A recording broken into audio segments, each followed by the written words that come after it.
오늘 이 말씀은 이사야 13장 금요일날 말씀한 거와 본문은 다르지만 연관되어 있는 말씀입니다. 그래서 우리가 이 말씀 전체 스토리를 보면 제자의 부르심의 중요성입니다. 그리고 하나님이 훈련하시고 검열하신다는 것, 지금도 그렇게 하신다는 것을 미리 말씀드리고 말씀을 나눕니다. 오늘 이 본문 말씀을 선택한 것, 지금 얘기한 대로 이사야 13장 1절에서 5절의 말씀에 근거한 것입니다. 이사야 13장 1절 이하 말씀이 바벨론 즉 교만한 자들에게 경고하시고 심령이 가난한 자들 불러서 하나님의 일꾼들을 양육하시고 검열하여 하나님의 진노의 무기로 쓰신다는 말씀입니다. 민둥사는 교만이 무너진 깎아진 것, 자신이 죄인임을 아는 자들이라고 말했습니다. 하나님이 처소고 존귀한 자의 문, 곧 예수 그리스도께 속한 자들이 된다라고 말씀했습니다. 예수님이 오셔서 제자 양육하실 일에 계시였던 것입니다.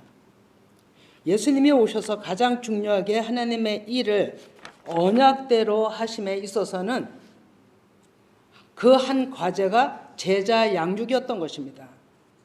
수많은 무리들이 얼마나 많았습니까? 그럼에도 불구하고 예수님은 12이라는 제자들을 선택하셨죠. 수많은 사람들이 따라다녔음에도 불구하고 왜 12만 제자라고 선택하셨을까요? 전적으로 하나님 나라를 세우는 의미로 언약에 근거한 법칙에 따라 예수님은 그렇게 하셨던 것입니다. 12지파, 구약이죠. 12제자, 예수님 오셔서 선택한 자들, 그런 같은 패턴으로 하나님 나라를 세우는데 중요한 구조였고 기둥인 것입니다.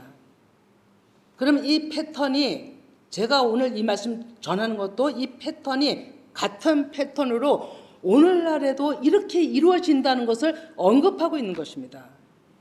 그 증거가 계시록 21장 12절, 13, 14절인데 읽어봅니다. 크고 높은 성곽이 있고 12문이 있는데 문에 12천사가 있고 그 문들 위에 이름을 썼으니 이스라엘 자손 12지파 이름들이라. 동쪽의 셈은 북쪽의 셈은 남쪽의 셈은 서쪽의 셈은이니 그 성의 성곽에는 12기초석이 있고 그 위에는 어린 양의 12사도의 12이름이 있더라. 아멘. 예. 성곽이 있는 데는 12문이 12천사 12지파들이 있고요. 그 다음에는 또 성곽의 12기초석에 있는 그 뒤에는 어린 양의 12사도가 있다. 이렇게 얘기를 합니다. 이렇게 하나님은 하나님 나라를 이미 완성의 청사진을 가지고 시대 따라 섭리로 사람들을 택하셔서 완성의 그 청사진의 그림으로 완성해 가시는 겁니다. 채워 가시는 거죠. 계시록 4장 4절 봅니다. 또 보좌에 둘러 24보좌들이 있고 그 보좌들이 위에 24장로들이 흰 옷을 입고 머리에 금관을 쓰고 앉았더라. 24장로 또 10절을 봅니다. 24장로들이 보좌에 앉으신 이 앞에 엎드려 세세토록 살아계시는 이에게 경배하고 자기의 간을 보좌 앞에 드리며 이르되 그리고 주님을 찬양합니다. 이것이 12지파와 또 12사도 그래서 24명의 장로들로 청사진을 그려 놓으신 거라고 봅니다. 하나님께서는 모든 것을 말씀으로 이뤄가시는 거죠. 영광과 존귀와 권능을 받으실 하나님께 만물을 지으신 하나님께 경배와 찬양을 24장로가 예배하고 있는 겁니다. 24장로들은 모든 일꾼들의 대표입니다, 여러분. 어쩌면 우리도 그 가운데, 여러분들이 그 가운데 들어가는 자들도 있다라고 보는 겁니다. 너무너무 중요합니다, 여러분. 이 모습들이, 이 24장로의 예배 모습이 천상의 예배잖아요. 이 모습들이 구약과 12지파와, 그러니까 구약의 12지파와 예수님 당시의 12사도들, 이들의 이 일이 완전성을 가지고 있습니다. 예수님 당시 항상 12제자들을 따라다녔고 배웠던 그들은 예수님의 모든 말씀을 다 들은 자이고 보고 전수받은 자들이죠. 그런 그들만 그 자리에 있는가? 예, 아니에요, 여러분. 오늘 이 말씀을 보면은 얼마나 우리에게도 기회가 있고 하나님 앞에 나아갈 수 있고, 이것은 오로지 내가 없는 자입니다. 이스라엘 문화가 유명한 스승을 만나면 자기 모든 것 뒤로 하고 그 수련이 끝날 때까지 온전히 스승과 함께하며 가르침을 받는답니다. 그 끝날 때에는 스승의 가지고 있는 모든 지식과 지혜와 아는 것을 다 전수한다고 합니다. 그리고 맨 나중에는 발을 씻는 정결례로 마무리, 이러한 풍습대로 구약에서는 발을 씻는 정결례가 제사장을 세우는 것이라고 합니다. 그리고 예수님은 오셔서 제자들을 세우는데 그 일을 행하셨던 것입니다. 우리는 쉽게 예수님의 마지막에 제자들과 헤어지는 입장에서 제자들에게 낮은 마음으로, 겸손한 마음으로, 사랑하는 마음으로 발을 씻겨주셨다라고 우리는 알고 있었지만, 이 안에는 하나님 나라의 제사장이요 하나님 나라에 일하실 제자들로 하나님께서는 임하는 놀라운 일의 한 과정이었던 거예요. 그 목적, 하나님 나라, 즉 하나님이 만드신 하나님의 말씀의 영, 처소를 만드시기 위한 영원한 나라, 그것이 예수님 공생의 끝에는 십자가의 율법 조문과 함께 죽는 것이 사망을 이기는 길이었고, 많은 사람을 살리는 막힌 담을 여는 것이었고, 아주 중요한 일은 다 이루었다 하시며 머리를 숙이니 영혼이 떠나가시니라. 이 말씀 안에는 엄청난 중요함이 있는 거예요. 요한복음 19장 30. 예수께서 신 포도주를 받으신 후에 이르시되 다 이루었다 하시고 머리를 숙이니 영혼이 떠나가시니라. 아멘. 네. 맥없이 돌아가시는 것 같고, 억울하게 돌아가시는 것 같고, 죄 없이 돌아가시는 것 같고, 반대편에서는 죽일죄라고 십자가에 못 박아서 소리쳤던 그 사람들 앞에서 예수님은 이렇게 돌아가셨죠. 그런데 이 영혼이 떠나가시니라가 파라디돔인데 임하다, 넘겨주다라는 뜻이 있습니다. 옆구리에서 흘린 생명의 피와 물, 그 생명을 어둠과 죄악과 사망을 이기시는 그 순간에 파라디돔이 제자들에게 그 능력이, 그 생명이 전수되었던 것입니다. 그 자리에서 꼭 피를 받아서 물을 받아야만 전수되는가? 아닙니다, 여러분. 이 일이 있은 뒤에 오순절 때 이 역사는 일어났죠. 파라디도미는 무언가를 주는 기정이 이루어지는 순간들이라는 것입니다. 이러한 십자가 사건을 베드로가 깨달아 마음 눈이 열려, 이게 너무 중요해요. 우리 마음 눈이 열려 다윗을 들어서 증거하는 대목을 좀 봅니다. 사도행전 2장 31에서 33. 미리 본고로 그리스도의 부활을 말하되 그가 음부에 버림이 되지 않고 그의 육신이 썩음을 당하지 아니하시리라 하더니 이 예수를 하나님이 살리신지라 우리가 이 일의 증인이로다. 하나님이 오른손으로 예수를 높이심에 그가 약속하신 성령을 아버지께 받아서 너희가 보고 듣는 이것을 부어주셨느니라. 아멘. 다윗은 이때 사람이 아니잖아. 오랜 후의 조상이에요. 그런데 이 환상을 보고 이 예언의 말씀을 받은 자잖아요. 이거를 베드로가 성령 받아서 마음 눈이 열려서 하나님의 그 하시는 일을 보고 인지하고서 전하는 거예요. 놀랍죠? 파라디돔이 중요합니다. 파라가 예수님과 동행하여 가르친 받은 그 제자들에게 디도미가 다 아버지께 받은 그 생명을 전수하는 것이에요. 제자들은 받았죠. 언제 받았느냐? 십자가상에서 마지막 파라디돔이 은혜가 오순절에 나타난 것입니다. 믿어지시는지요? 신앙은 믿음입니다, 여러분. 예수님 살아 인자로 계실 때 말씀하신 그 성령을 부활하신 지 50일 만에 제자들에게 오직 기도와 말씀을 가지고 전심으로 성령 받기를 기도했던 120문도, 그때 당시 120문도가 뭐였다고 합니다. 그때 성령 세례로, 이것을 불세례라 하죠. 강하게 임하심으로 각 신령들 머리 위에 불이 임하심으로 다 임했던 겁니다.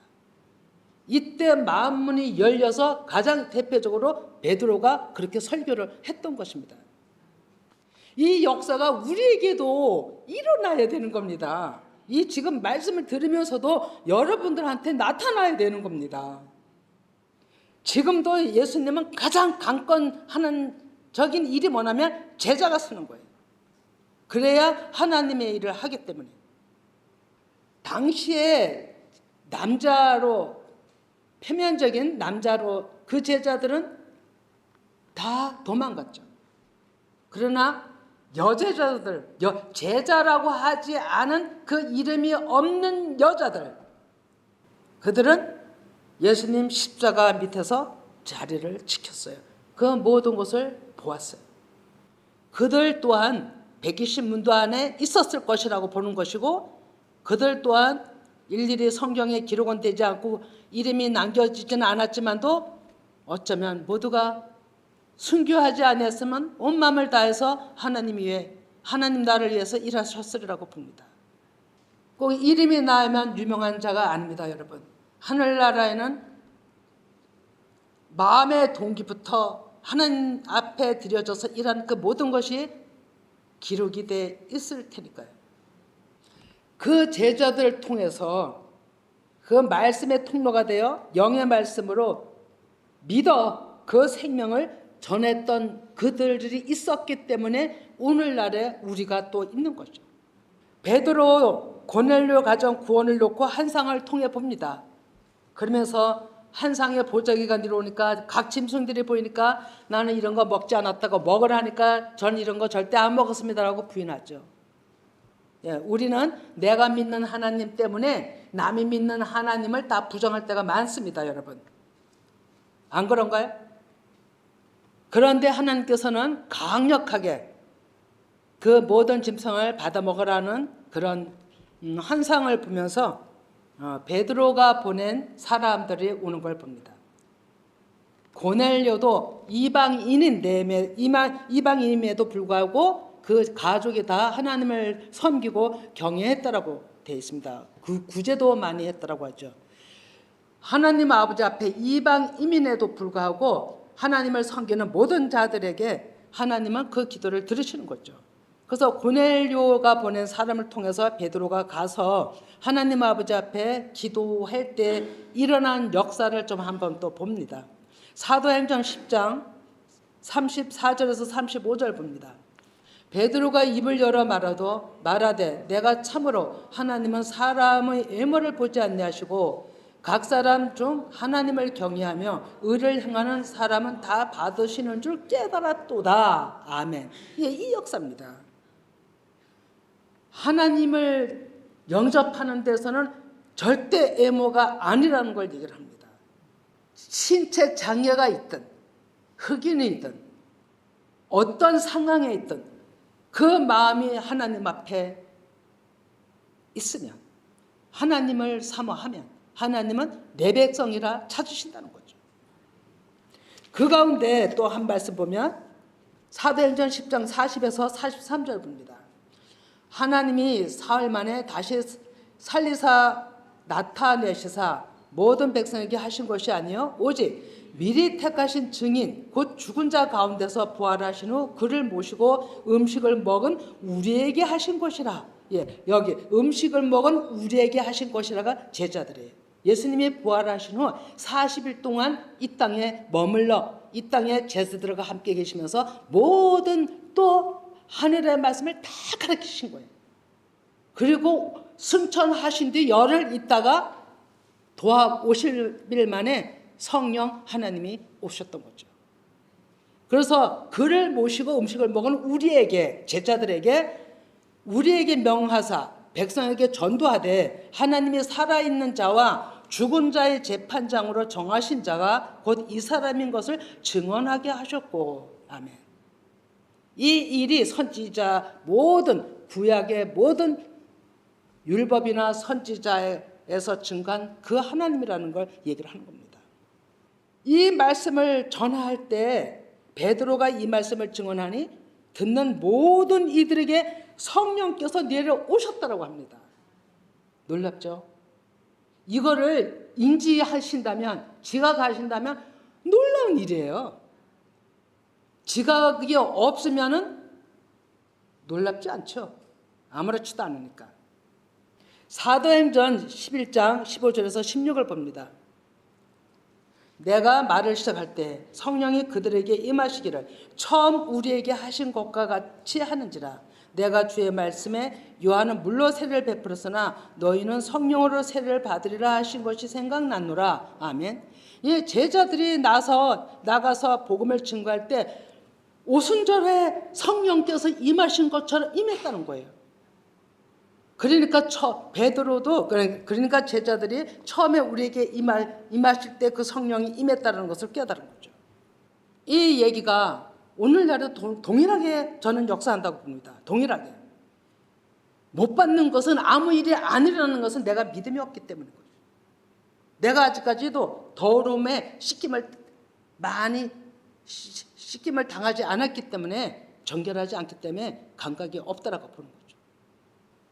우리가 원함도 물 세례 수준이 아니잖아요. 성령 세례 받기를 원하잖아요. 성령 세례를 받아야만 여러분 믿음이 옵니다. 성령 세례 받지 않으면 믿음이 안 와요. 그냥 맹숭하다니까요. 믿음이 오면 내 안에 있는 것들이 제거되기 시작하는 거예요. 이 안에서 말씀이 일을 하시니까. 제자들 중에서도 12이란 제자로 예수님의 모든 가르침을 받은 제자들보다 플러스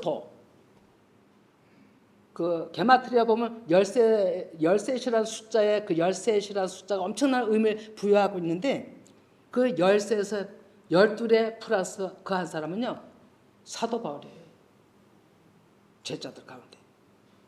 엄청나죠? 사도 바울은 직접 3년 6개월 동안 가르침을 받은 자들보다 엄청나게 더 강한 성령 하나님 임했던 거예요. 보니까. 그래서 후반부에 이 성경 13편인가요? 다 사도 바울이 썼죠. 다니는 데마다 엄청난 제자를 양육하고 교회를 세웠죠. 진짜 인물입니다, 여러분. 사도 바울의 특징은요, 제자를 세우는 것이었어요. 교회를 세우는 것이었어요. 사도 바울은 13번째로, 늘 12사도 얘기지만 13번째로 등장하는 사도지만 전부 후무한 자였어요. 가는 곳마다 제자 양육을 했습니다. 가는 곳마다. 그리고 그곳에다 교회를 세우고 그 제자 양육한 자들을 그 지역에다가 또 목회자로 세웠어요. 이게 얼마나 큰 일입니까? 사도행전 20장 31절을 봅니다. 그러므로 여러분이 일깨어 내가 3년이나 밤낮 쉬지 않고 눈물로 각 사람을 훈계하던 것을 기억하라. 이것은 에베소에 있을 때 하신 말입니다. 정말로 온 힘을 다해서 열정을 다해서 가르친 거예요. 그 사람들이 하나님을 모르는 사람들이 아닙니다. 기독교로 개종을 했어도 아볼로 같은 사람은 성경에 능통한 사람이라고, 언변이 엄청난 사람이라고 했지만 그 말씀을 깨달은 그 영의 하나님을 몰랐던 거예요. 그래서 그 사람들은 브루스길라와 아굴라가 또 데려다가 가르치잖아요. 우리는 일반 이 문자 안에 그 안에 영의 그 말씀이 기름 부심이에요. 그걸 우리는 받아야 되는 거죠. 그래야 우리가 하나님의 주신 일에 감당해낼 수 있는 것입니다. 그런데 사도 바울이 그 가운데서도 한 제자가 있었죠. 아들이라고 부릅니다. 다른 사람들을 다 아들이라고 하지 않았습니다. 디모데에게 오늘 본문 말씀을 가르치는 부분입니다. 이 말씀을 오늘날의 본문으로 삼은 것은 끝날에 사는 우리들에게 제자 양육, 즉 일꾼 양육, 군사로 훈련받은 패턴이 반드시 있다는 것이고, 비록 성경의 수신자는 디모데이지만 우리라는 것을 여러분들이 받으셔야 합니다. 디모데는 사도행전 16장에서 사도 바울을 만나 온전히 진리로 배우며 사도 바울과 복음을 위해서 끝까지 동행한 사람이에요. 디모데후서 3장 14, 15절을 봅니다. 그러나 너는 배우고 확신한 일에 거하라. 너는 내가 누구에게서 배운 것을 알며 또 어려서부터 성경을 알았나니 성경은 능히 너로 하여금 그리스도 예수 안에 있는 믿음으로 말미암아 구원에 이르는 지혜가 있게 하느니라. 아멘. 예, 어려서부터 디모데는 배웠다. 디모데는 모태신앙이에요. 보면 디모데 부모님은 어머니는 유대인이요, 아버지는 헬라인이라고 합니다. 어머니가 유대인은 유대인들이 집에서 어머니들이 부모들이 자식을 가르친다고 하잖아요. 그러니까 디모데에게 얼마나 하나님의 말씀을 철저하게 토라를 가르쳤겠어요.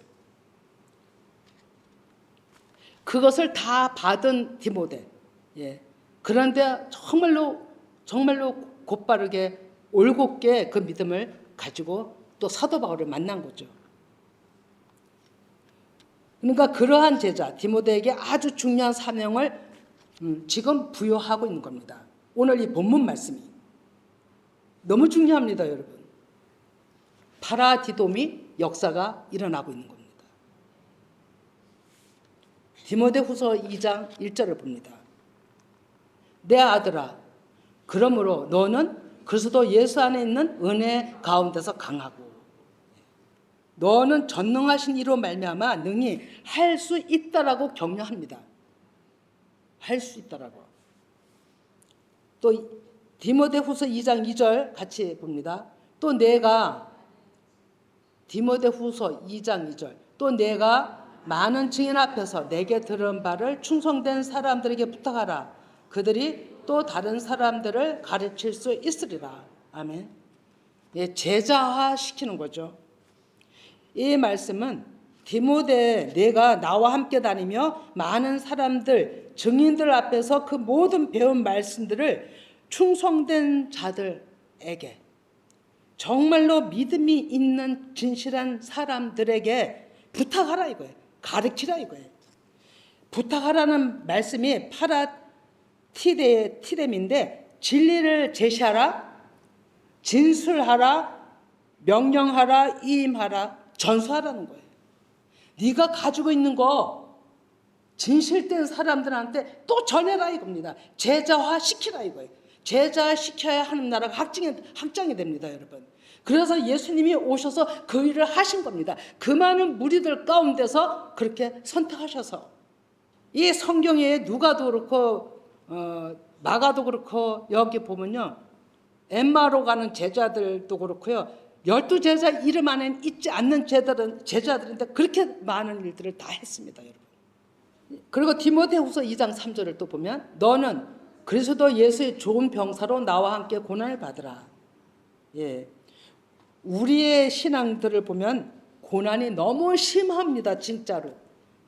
다른 사람들과 얘기를 안 해서 다른 교회 사람들은 모르니까 신앙생활 잘한다라고 생각을 할 수 있겠지만도 어디에서나 하나님 아버지 앞에 진리로 가기를 원하는 사람이라면 고난이 있습니다, 여러분. 고난이 더 큽니다. 왜? 사단이 그 길로 못 가게 막기 때문에 방해가 적지 않이 많다는 거죠. 그거 감안하셔야 됩니다. 그런데 하나님께서는 그 고난을 사도 바울은 디모데에게 얘기를 하는 거죠. 그 고난을 좋은 병사로 나와 함께 고난을 받자. 디모데 전서 1장 18절에서 19절을 봅니다. 아들 디모데야, 내가 내게 이 교훈으로서 명하노니 전에 너를 지도한 예언을 따라 그것으로 선한 싸움을 싸우며 믿음과 착한 양심을 가지라. 어떤 이들은 이 양심을 버렸고 그 믿음의 가나에는 파선하였느니라. 예, 이거 아주 중요한 얘기입니다. 이게 무슨 얘기냐면 내가 받은 그 모든 교훈, 모든 하나님의 말씀을 온전히 그 예언대로 믿음의 선한 싸움을 싸우라는 것은 말씀을 사수하라는 거예요. 말씀을 사수하라. 뭘로? 믿음으로. 믿음으로 말씀을 사수하라. 그런데 여기에 어떤 이들은 이 양심을 버렸고 그 믿음의 가나에는 파손되었다는 얘기는 그들이 믿음을 지키지 못했다라고 얘기를 하는 거예요. 신앙을 지키지 못했다고 하는 거예요. 안타까운 거죠. 그래서 하나님께서는 합력해서 같이 나의 뜻을 이루라고 계속 얘기를 하는 겁니다. 연약한 자들을 서로 붙들어 줘가면서 격려해 줘가면서 합력해서 하나님의 일을 이루라고 얘기를 하는 거예요. 디모데후서 4장 3절에서 5절 봅니다. 때가 이르리니 사람이 바른 교훈을 받지 아니하며 귀가 가려워서 자기의 사역을 따른 스승을 많이 두고 또 그 길을 진리에서 돌이켜 허탄한 이야기를 따르리라. 그러나 너는 모든 일에 신중하여 고난을 받으며 전도자의 일을 하며 내 직무를 다하라. 라고 권면하죠. 권면하는 자가 있는 그 관계성이 엄청나게 서로 좋은 겁니다, 여러분. 그 사람을 사랑하지 않으면, 그 사람을 믿지 않는다면 뭐하러 권면하겠어요? 권면 안 합니다. 제 길로 자꾸만 가면요, 권면 안 합니다. 자꾸만 제 길로 가는데 뭐하러 권면을 하겠어요? 그 사람들도 힘들죠. 받아들일 수 있는 사람한테 권면하는 겁니다, 여러분. 사도 바울은 디모데가 아들이라고 부르잖아요. 그러니 모든 것을 그의 믿음과 그의 행동과 말과 모든 것을 신뢰를 하기 때문에 계속 이렇게 엄청난 오늘 본문에 큰 사명을 부여하는 거예요. 큰 사명을. 제자 양육. 제자 양육 만들기 위해서 교회를 세우기까지 하는 거죠. 디모데후서 2장 4절을 봅니다. 병사로 복무하는 자는 자기 생활에 얽매이는 자가 하나도 없나니 이는 병사로 모집한 자를 기쁘게 하려 함이라. 아멘. 예. 저는 그 전에 이 말씀이 마음에 새겨져 있었잖아요. 3절, 4절 다 이 전체적인 말씀이 마음에 새겨져 있었는데 제가 하나님 일을 하는 데 있어서 생활에 얽매이지 않게 해주세요. 이렇게 기도했어요. 저는 그렇게 기도했어요. 그게 지금 생각하면 표면적이고 문자를 놓고 기도를 했던 거예요. 그런데 다시금 이쯤에 와서 보면 그것도 틀린 얘기는 아닌데 무엇하면 내 마음이 육신에 매이지 않게 해달라는 거예요. 이게 본질이에요. 내 마음이 육신에 매이지 않아서 육신을 정복함으로 하나님의 일을 하는데 막힘이 없게 하는 것이 본질인 거예요. 병사로 부른 자들. 군에 가면 지금 청년들 부르면 그냥 군복무 하고 있잖아요. 집을 자유롭게 못 오죠.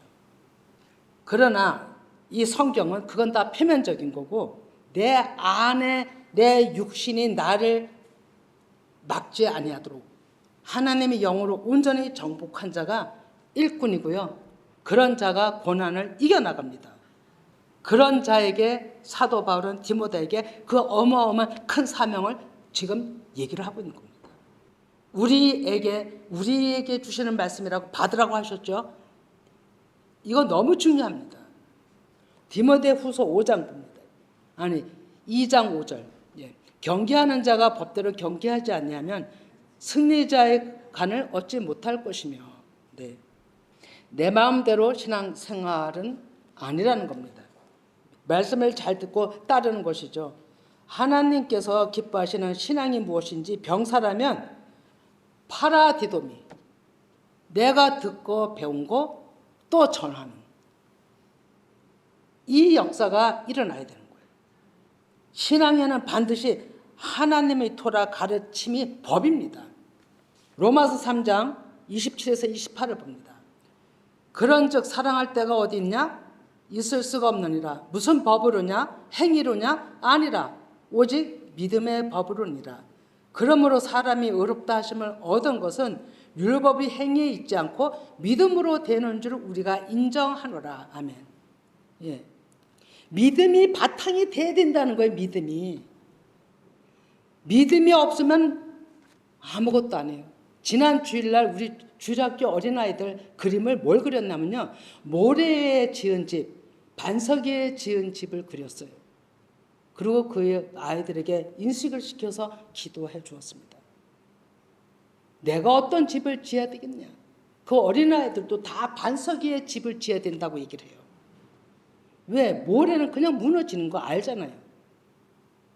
그것이 믿음으로 바탕을 한 믿음, 반석, 믿음, 흔들리지 않는 믿음이 있어야 그 이후에 하나님의 집을 짓는 거죠. 제자를 양육하고 하나님 주신 모든 사명을 감당해 나갈 수가 있는 겁니다. 그래서 인정받아야 되는 거예요. 여기에 우리가 인정하노라. 하나님 앞에도 인정받고 사람 앞에도 인정받고. 하나님께서는 우리 모든 것을요, 다 100% 너는 모든 걸 잘하는구나 이렇게 해서 인정하는 게 아니에요. 우리 인간이라 죄 지은 가운데 있고 얼마나 불법을 행하는지 그런 것도 다 아시는 분이에요. 그럼에도 불구하고 하나님께서는 그 한가운데 몇 가지, 그 한 가지 하나님께서 옳다 하는 그 인정하심이 있으시면 그거 하나 가지고 하나님께서 모든 것을 부어주심으로 그를 하나님의 일을 하게 하시는 겁니다. 여러분, 우리가 판단하는 거죠. 하나님은 그렇게 일을 하십니다. 자, 디모데후서 2장 6절 봅니다. 디모데후서 2장 6절. 수고하는 농부가 곡식을 먼저 받는 것이 마땅하니라. 아멘. 예, 이 말씀도 수고하는 농부가 곡식을 먼저 받는 거 문자적으로도 마땅하죠, 그죠? 농사 짓는 사람이 곡식 먼저 거두잖아요. 그러나 이것 또한 영적으로 우리가 풀어 들어야 되는 거죠. 이것은 말씀의 해석, 수고하는 농부가 무엇이냐면 말씀을 계속 파는 자들이에요. 물을 깃는 자들이에요. 이 말씀이 맞나 저 말씀이 맞나 계속 찾아서 들어가는 것이 농부예요, 농부. 그런 자들이 말씀을 먼저 깨달아요. 그런 자들이. 그걸 얘기하는 거예요. 저는 제 자신부터도 다 문자로 알았던 거예요. 그러면 디모데후서 2장 7절을 봅니다. 내가 말하는 것을 생각해보라. 한번 생각해보세요. 주께서 범사에 내게 총명을 주시리라. 자, 여기서 총명은 명철, 분별력, 인지능력, 이해력, 지혜 모든 걸 다 포함합니다. 이것을 하나님께서 주신다는 거예요. 어떤 자에게? 말씀을 찾고 찾는 자에게. 물을 깃는 자에게 계속. 왜냐하면 물은 기르면 샘물은 계속 솟아오르잖아요. 계속 끊어지지 않는 게 샘물이에요. 끊어지지 않는 것이 계속 나오는 게 하나님의 그 영의 말씀이에요. 생명이에요. 이걸 이미 우리는 증거와 표면적인 것과 영적으로 하나님이 모든 것을 다 지금 준비해 놓고 있는 거예요. 주시려고. 누가 받느냐가 관건인 거죠. 정말로 우리는 이 필요한 이 모든 하나님이 주시는 이 모든 총명을 받아야 되는 거예요. 그럼 내가 받고 싶다고 받는 것이 아니잖아요. 성령 하나님은 언제나 우리에게 얘기하시죠. 가장 낮추어진 자, 내가 없다라고 나서지 않는 자, 겸손한 자, 예, 그런 자에게 하나님께서는 주신다는 겁니다. 하나님은 우리의 마음을 멀리서도 너무 잘 알아요. 멀리서도. 예, 하나님은 우리의 마음 모르시는 게 없어요. 속일 수도 없어요. 그래서 셋째 날에 제자들을 예수 그리스도의 그 영 처소가 되기 위하여서 얘기했잖아요. 수요일 날도 지난 주일 날도 그렇던데 지금 우리 이동 목사님도 그 얘기를 하던데 목표가 뭐냐? 하늘나라의 목표가 뭐예요? 하나님의 목표가 뭔지 아세요? 내가 교회가 되는 거예요. 성전이 되는 거예요. 이게 구원이에요, 여러분. 무슨 하늘나라 어떤 영역이 우리가 딱 가서 또 사는 게 아니고요. 하늘나라에 영원히 그 영이 살겠지만 이 땅에서 내가 하나님 나라의 처소가 되고 그 영이 저와 함께 거하는 것이 하늘나라예요, 여러분. 지금 셋째 날에 이걸 완성해야 되는 때 온 거예요. 지금 모든 말씀이 청사진을 보인 거예요. 그리고 지금 계속 채워가고 계시는 거잖아요. 그 맨 마지막 주자들 중요합니다, 여러분. 하나님의 처소들이 다 돼야 되는 거예요. 하나님의 성전이 돼야 되는 거예요. 영이 거해야 되잖아요. 그래야 하나님 일을 하잖아요. 그죠? 내가 못하잖아요. 그 하나님이 된 영들이 여러분들이 되시길 바랍니다. 이 모든 말씀을 듣는 모든 분들이 되시길, 열방의 모든 분들이 되시길 바라는 것이죠. 그래서 이제 말씀 정리합니다. 이사야 13장 1절, 금요일 날 안 들으셨으면 혹시나 여러분들이 좀 말씀을 알기 위해서라도 좀 들어보시길 바랍니다. 그러면 연관이 됩니다. 거기 보면 일꾼의 부름이 있습니다. 일꾼 부름. 그걸 이사야라 선지자를 통해서 계시를 했죠. 그것이 예수님의 제자들에 대해서 계시한 말씀이라고 봅니다. 그러면 전체적인 큰 그림을 봅니다. 구약에서는 12지파, 야곱을 통해서 12지파가 하나님 나라를 형성을, 구도를 만들어냈습니다. 그게 하나님 나라 뜻입니다. 그러니까 하나님의 뜻인 거죠. 그리고 이사야나 선지자들을 통해서 이사야 13장 말씀 보면 정확하게 있습니다. 그 말씀을 통해서 예수님이 오셔서 12제자를 하나님께서 그 많은 무리 중에 선별을 하셨어요. 그래서 양육을 시켰어요. 그 이외에도 많은 제자들이 많고, 성령 받을 땐 120분들하고 그 뒤에는 7,000명이라도 얼마나 제자들이 많겠어요. 그럼에도 불구하고 또 이 일을 이제는 완성의 때 큰 구도로 셋째 날에 와 있어요. 거기도 똑같은 패턴이라는 겁니다. 그런데 중요한 건요, 첫째, 둘째는 드러났어요, 사람들이. 근데 오늘날은 드러나지 않는 것 같아요. 왠지 아세요? 영의 하나님이 거하시면 하나님 자체가 드러내시질 않아요. 그래서 끝날에는 보이지 않는 일꾼들을 통해서 하나님 나라가 완성이 되는 거예요. 그런데 하나님은 아시죠? 어떤 자가 12에 속하는지, 70인에 속하는지, 열방의 일꾼들 어디에 속하는지 하나님은 아시고 그들을 쓰실 것입니다. 너무너무 중요한 겁니다. 그래서 오늘 디모데에게 주신 말씀이 사도 바울이 영이 온전히 임한 자잖아요. 사도 바울을 통해서 디모데에게 주신 이 말씀이 오늘날의 일꾼들, 제자들에게 하시는 사명을 부여하는 말씀인 거예요, 여러분. 그래서 중요하다고 하는 겁니다. 이러한 모두가 여러분들이 제자 되시길 원하고, 또 열방의 하나님의 나라가 완성되는데 정말로 고난이 많지만 그 고난에 예수 그리스도와 함께 고난을 받으면서 능히 승리할 줄을 믿습니다.